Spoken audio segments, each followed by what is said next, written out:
संत तुकाराम महाराजांच्या पालखीच्या आगमनासाठी आपण इथे पाहिलं काही महिलांनी सुंदर असा डान्स केलेला आहे. आपण त्यांच्याकडून जाणून घेऊया त्यांच्या मागचं त्यांचं कारण काय, त्यांना कशा प्रकारे आनंद होतोय सध्या पुण्यामध्ये ही पालखी पाहून. तर ताई कसं वाटतंय तुम्हाला? खूप बरं वाटतं, आनंद येतो इथे येऊन. मग खूप मन प्रसन्न झालं आमचं. तुम्ही सगळ्यांनी साथ दिली त्यामुळे आणखीन आनंद वाटला आम्हाला इथे येऊन. तुम्ही सगळ्या वयोगटाच्या स्त्रिया सोबत नाचताय तर याचा वेगवेगळा काही एक्सपिरियन्स येतोय तुम्हाला? सगळ्यांची विचारशैली वेगळी असतं म्हणून.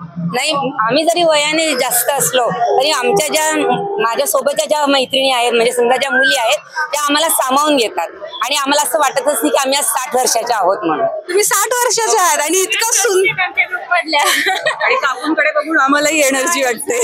आणि तुम्ही इतक्या वेळचा डान्स करताय, तुम्हाला काही थकल्यासारखं वगैरे काही? घरी तरी काम केलं तर थकल्यासारखं होतं पण इथे आल्यावर अजिबात वाटत नाही थकल्यासारखं. दरवर्षी वारीमध्ये तुम्ही हा डान्स परफॉर्मन्स करता? हो, दरवर्षी करतो आणि आम्ही 2-2 महिने प्रॅक्टिस करून घेतो आमच्या मॅडम आमच्याकडे. मग आता इथून कसं पंढरपूर पर्यंत का पुण्यापर्यंत? नाही, आम्ही पुण्यापर्यंत जाणार आहे. हो का? हो हो.